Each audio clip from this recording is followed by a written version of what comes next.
Hello, I'm Howard, and this is Spiritual Shorts, 5 to 10 minute videos on faith and life from a uniquely Swedenborgian perspective. Today we're coming to you from the Spiritual Shorts kitchen. The reason will become obvious very shortly. And I hope you find the content of this video to have a positive effect on your spiritual life. Welcome to Spiritual Shorts, and God bless you. Many Christians are preparing to celebrate Easter, the day our Lord Jesus Christ cast off his natural body, overcame death, and took on a fully divine spiritual body, ascending into heaven. An important part of the celebration of Easter is the partaking of the Holy Supper on Good Friday, or for some, on the Thursday evening before Good Friday.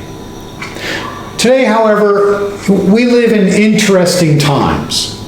Most within the reach of this YouTube channel are under strict laws to shelter in place while the world's governments, guided by the world's medical professionals, seek to stem the tide of a global pandemic. So how do we partake of the Holy Supper under these conditions? Well, we do it like the Lord did it 2,000 years ago. And like our Jewish friends and neighbors continue to do it as they celebrate the Passover Seder in our own homes. So for most Christians, in order to celebrate the Holy Supper, we need red wine and unleavened bread. With a week and a half to go before Good Friday, I thought I would show you how I prepare the Holy Supper bread for my congregation, so that you could prepare it in your own home and celebrate the Holy Supper with me on this channel a week from Friday. Welcome to the Spiritual Shorts kitchen. Let's get to work.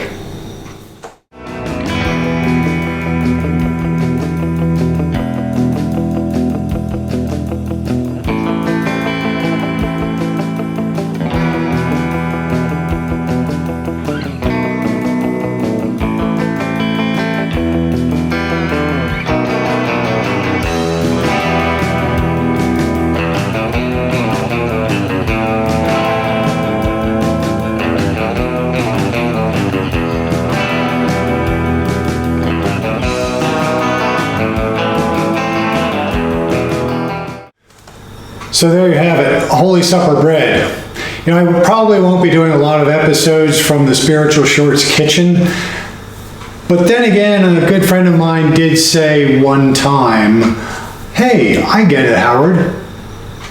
Cooking is how you show people you love them." And there's a lot of truth in that. I think I have my mother to thank for that. But I have celebrated the Holy Supper many times in the congregations that I've served. I've celebrated it with friends and colleagues of different faith traditions.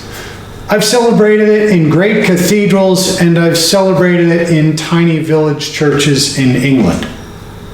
But for me, the most memorable Holy Supper I was ever a part of was in the country kitchen of a French colleague of mine, Alain de Collier, in his home in the French Pyrenees.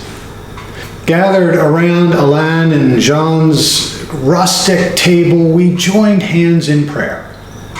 I always feel a holy sphere around the Holy Supper, but that evening was something very special. My prayer for you this Good Friday is that you are able to celebrate the Holy Supper in a way that brings you closer to the Lord and closer to those you love most. Whether you do it by joining hands around the table in the home you share, or you're able to connect with people through the amazing technology that's available to us today. Yes, we are all stuck in our homes, but our homes do not need to be a prison of the Spirit. Thank you for joining me for this episode of Spiritual Shorts, and I'll see you in a couple of days with a message for Palm Sunday. I hope you enjoyed this episode of Spiritual Shorts, 5 to 10 minute videos on faith and life from a uniquely Swedenborgian perspective. And if you did, please press the like button. If you'd like to see future episodes, you can subscribe by clicking the subscribe button.